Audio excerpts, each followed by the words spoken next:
Welcome in, everybody. This is David Shepard on SiriusXM NBA Radio Channel 86, and of course, always heard on the SiriusXM app. We are joined by another special guest, John Jastremski. He does a great job on the New York podcast. You can catch him on SNY, WFAN legend. JJ, it's been a minute. How you doing, my friend? Shep, I'm so proud of your success.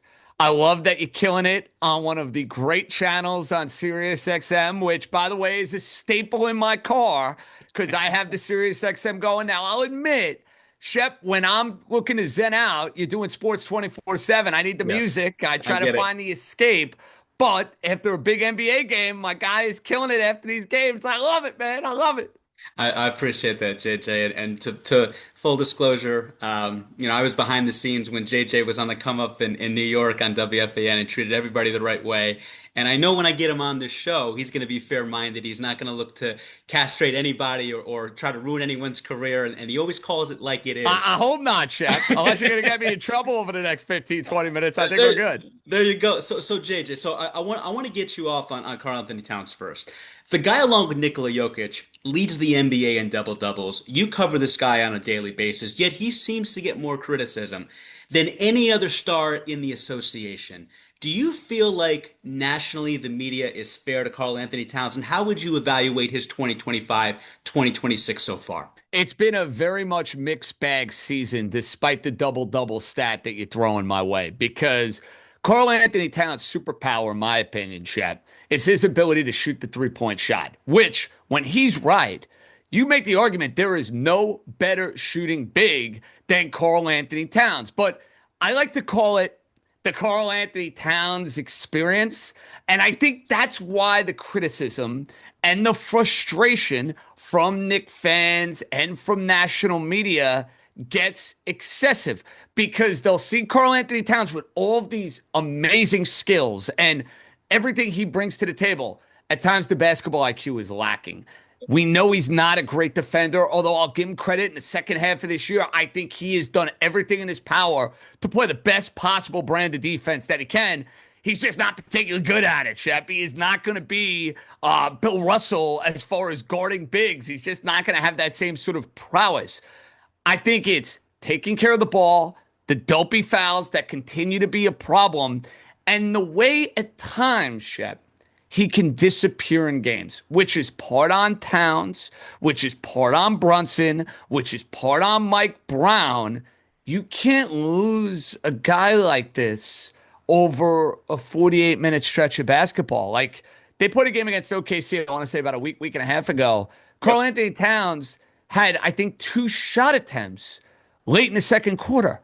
That is completely unacceptable. That can't happen. So I think the criticism, to answer your question, is a little over the top, but that's life in a big city, big boy. You want to go and win an NBA championship. The Knicks can't do that if Karl Anthony Towns is not a huge part of it. So I think that's where the criticism and the fears and, this sort of vision and sign of things to come kind of comes to the forefront for Knicks fans.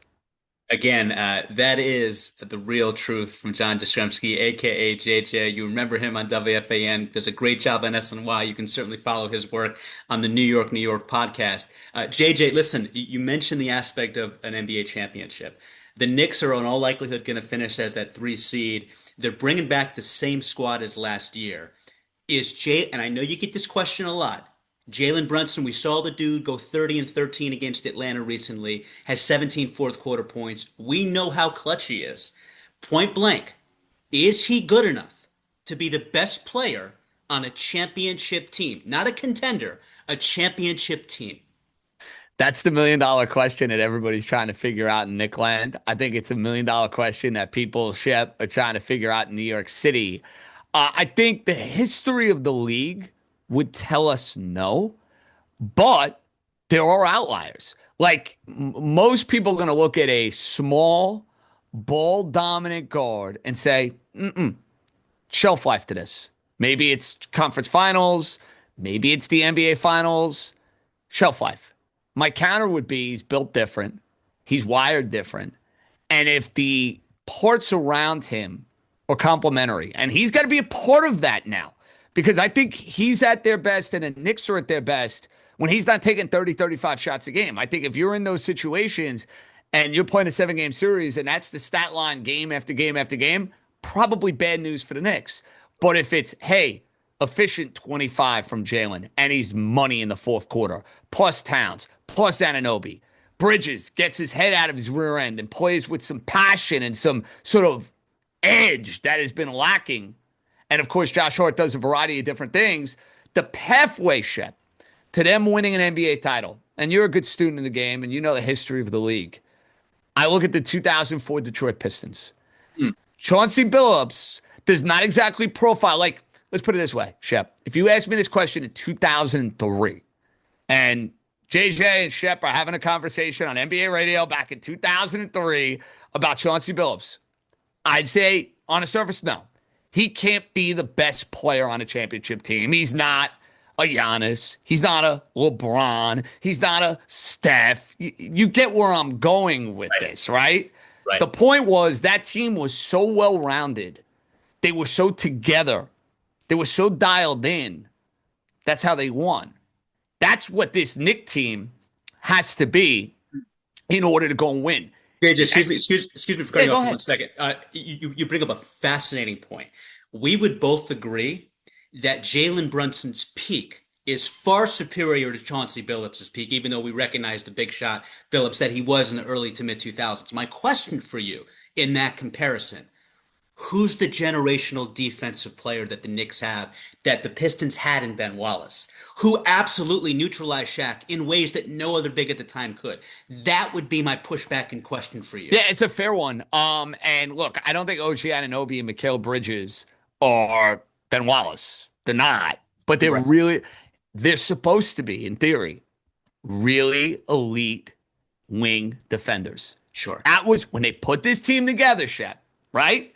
That was the thought. And we saw it. Hey, we saw it against the Celtics last year. Defending reigning NBA champions. Jason Tatum, Jaylen Brown. The year before, they were holding up the Larry O'Brien trophy. Did Mikal Bridges and OG Anunoby have badass series? Yes, they did. Did they make life miserable on two all-world type of players? They did. You notice, though, when they got into the next series, it was off. Yeah. And it just goes to show you, Shep, I don't think the Knicks would have beat Oklahoma City Thunder last year. I don't. I think they would have ended up losing that series. We'll never know. We can't live in the what-if world, right? Like, we don't have that luxury. Games and series can change everything. And game one for the Knicks was won. Okay, I was on set. We were ready to talk about it. It was over. I was on set watching that game. 13. Then all of a sudden, I'm like watching the corner of my eye. We're literally about to get on TV, and it's down to 6. And I'm like, "Are you kidding me?" Okay, why does Aaron Nesmith say the very best game of his entire basketball life for game one? Explain Well, he that hits to me. every shot. The Knicks miss free throws. The Halliburton shot. Then you go and lose the game. You were never recovering from that. I said it when they lost game one. I said, you will not recover from losing that game. I hope, Shep, for this Knicks group, that's not the closest that they come.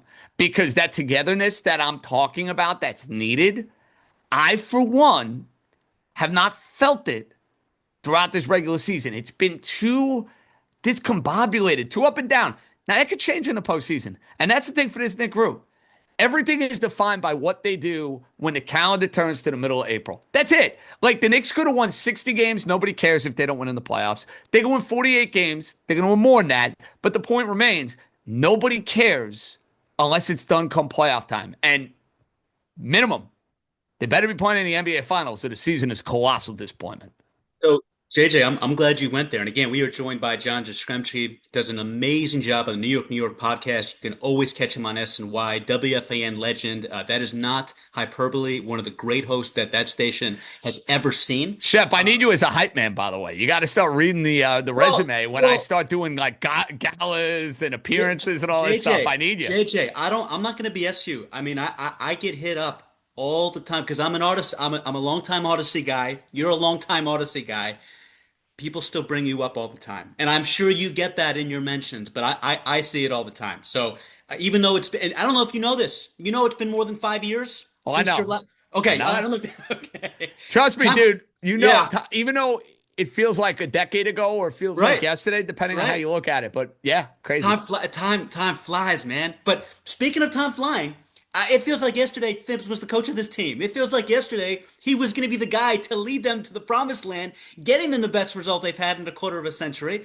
And what's his partying gift? He gets the pink slip. I don't understand that. JJ, you've had a year now to digest this and see what Mike Brown has done. Now, they're going to end up with more wins this season than last season. But to your point, I don't see the same chemistry I saw last year. And let's be honest, this was supposed to be a down year for Boston, and yet somehow with Jason Tatum only playing 15, 16 games, it's going to be Boston, not the Knicks, who are a lot healthier this year, that end up with that 2 seed.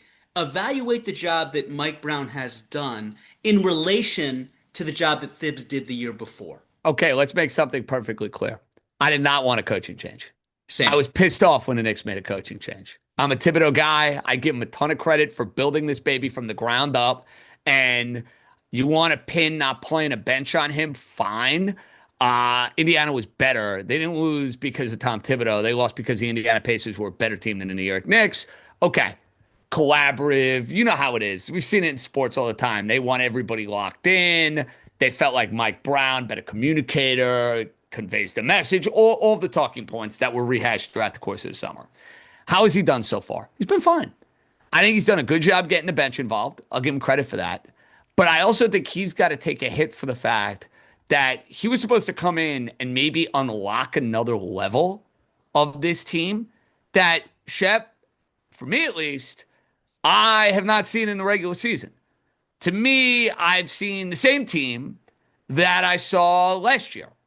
Now, like the team, Mike Brown is going to be judged by what happens come playoff time. Hmm? And if Mike Brown has the Knicks playing in the NBA Finals, I think the Knicks can at least say to themselves, you know what? We made the right move. We got there, right? Like, I don't agree with it. I wouldn't have made it, but Right. you could say, hey, we're in the finals this year. Right. We know. If they lose to the Celtics, the team, oh, by the way, that Tom Thibodeau beat a year ago. And I don't even want to hear about Tatum because guess what? They were winning that series even after Tatum blew out his Achilles. That was game Correct. 4. They were winning that game.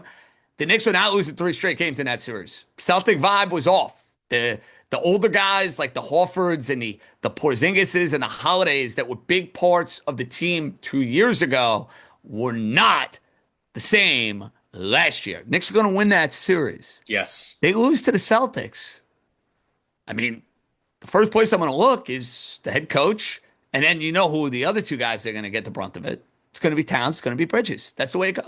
That's the way Sure. it goes. Sure. And JJ, to your point, I don't see them getting past Boston. I don't see them getting past Detroit. I mean, we know how tough that series was last year in that first round, and I know Cade's dealing with that collapse Well, line. that's what we got to see with Cade. Yeah, That's the $1 million question. Let's sure. put it this way, Shep. I wouldn't be fighting you on this if you told me Cade's going to be close to 100% in the postseason, but I don't know that. Right. No, that's a fair point. So JJ, I know how big of a sports fan you are, not just when it comes to the NBA, but college basketball. This is what I'm thinking. Talk me out of this or talk me into this. You got a guy at UConn that has left the door open for the NBA. I don't see Mike Brown being the answer. I know you're being fair-minded and giving him an opportunity. I saw the song and dance in Sacramento. I saw him with LA. He's not a playoff coach. I don't see him being an upgrade from Tom Thibodeau in the postseason.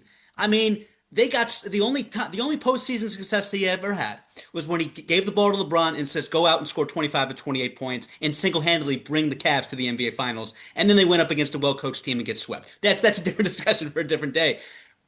Talk me into or out of this, JJ. Dan Hurley, he's the right guy for this particular Knicks squad. And I believe there is a championship to be had if he says yes to the Knicks. He was right for saying no to LA. I think the Knicks is his style, being a Northeast guy, being a Jersey guy. What say you? So I think if there was one job in the NBA that Dan Hurley would legitimately consider, and I know he considered the Lakers a few years ago, it was a weird fit. LA, West Coast, the end of LeBron. LeBron. Yeah, And it's not yeah, like, here's the right. difference with LeBron. It's not coaching LeBron when he's at his peak. It's coaching LeBron who's With his still son. The whole dynamic, and even now, Right. Luka's a pain in the ass to coach. So they didn't have that at the time. They didn't know that at the time. So you can't even throw that in. Sure. I think Dan Hurley would absolutely listen if the Knicks called. Now, for Dan Hurley, who I watched and did games for when I was at Wagner, that was like a side gig I had back in my early radio days. He was the head coach of the team. And I got to do a bunch of those games. So I got to know Dan really, really well. I love him. I think he's a maniac. I think he's incredibly driven. I would make the argument he is the most successful coach going right now in college basketball. Like 3 championship appearances in 4 years, 2 titles, enough said. Right. The way he's kind of rebranded as a coach, because when he was at Wagner and Rhode Island, he was we're going to play lunch pail, defense, win games via low scoring type of ways. Goes to UConn a couple of years ago, gets Castle, gets Klingon. They're drawing up all this crazy stuff on offense, and he's transformed as a coach. Now he could beat you any which way imaginable. I don't know, though, Shep, if the NBA and his sort of style would work. I'd love to see it. I would never bet against Dan Hurley, but I don't think it's a given that Dan Hurley, who's stomping on the court and is getting into it with referees and really enjoys the idea of being the villain, which he can do in college basketball. Does it better than How, anybody. Yeah. but how does that play with professionals? I don't know. I don't know the answer to that question. So I don't, to me, with the Knicks, I think it's way more about roster than it is coach. I think the bigger question, and one that you might have an answer with the next year or two, can you win a championship when your 2 best players, who are all-star caliber players, don't play a lick of defense? Yeah. Because whether it's JJ. Tibbs, Mike Right. Brown, Dan Hurley, Jay Wright, I can continue. Yeah. Can you teach Jalen Brunson and Karl Anthony Towns to defend at a high level? If you can't, how do you survive that? But let's say the quiet part out loud for a second there. I've said this so many times on SiriusXM NBA radio. How do you have the best result you've had in 2 decades? You hadn't won a postseason series in 20 years. I'm talking about the Minnesota Timberwolves. You get to the conference finals. Karl Anthony Towns is in his prime, and you trade him in that offseason? Like, you don't do that if for 1 second you think that's a guy that could be part of a championship roster. That told me all I need to know about Karl Anthony Towns and how he's looked at in the NBA. Because to your point, he's an offensive menace. What he can do from the outside, I'll give you. He is the Dirk Nowitzki of his time. But you're right. Your 2 best players, you got to have one of them being a defensive stalwart, and that is clearly not the case. So I don't know how you feel about that, but you don't trade away a guy in the middle of his prime when you get the best result you've had as a franchise in 20 years. Look, I think the Knicks were thinking they could unlock something different. And from a fit standpoint, he fits better than Julius Randle. Like, don't get me wrong. Like, Julius Randle had good years with the Knicks. You have way better floor spacing with Cat. Julius Randle was going to be done whenever his contract came to a close. The Knicks were not going to extend him. But it's funny. You look at that move, Shep. I think there are a whole lot of Knicks fans. If there's buyer's remorse, Yeah, there's a lot more buyer's remorse, I think, on giving up the 5 first-round picks for Mikal Bridges, because of course. in making the Bridges trade, you kind of have put yourself in a position where you're kind of out of the Giannis sweepstakes. Yeah, and that looks like a good decision in 2025, 2026 Well, because because of that the injury. that And cap. listen, Yeah, it may never be right, and sure, it may be a blessing that you're out of the Giannis sweepstakes, sure. but I don't feel like you've gotten the bang for your buck that you were looking for with Mikal Bridges. No, that's fair. And again, we are joined by John Jastremski. You can follow him on social media at John_Jastremski, host of New York, New York, and you can catch him as well on SNY TV. JJ, I want to get you out with this.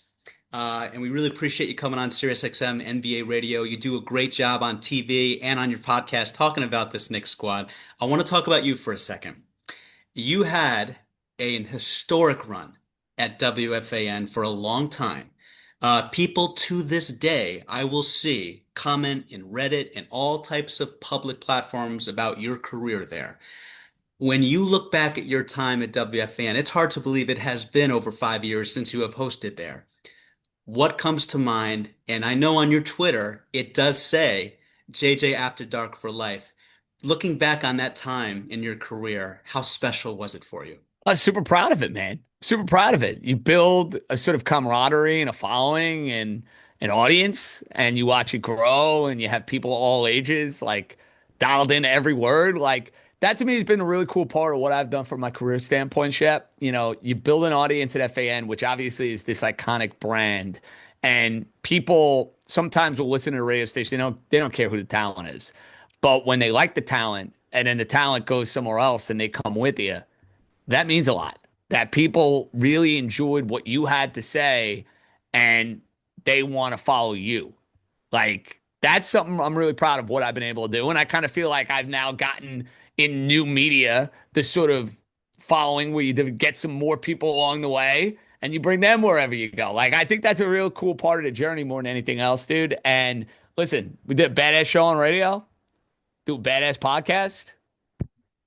Keep it going, man. That's the idea. Keep trucking. Absolutely, man. You're going to keep it going for decades and decades to come.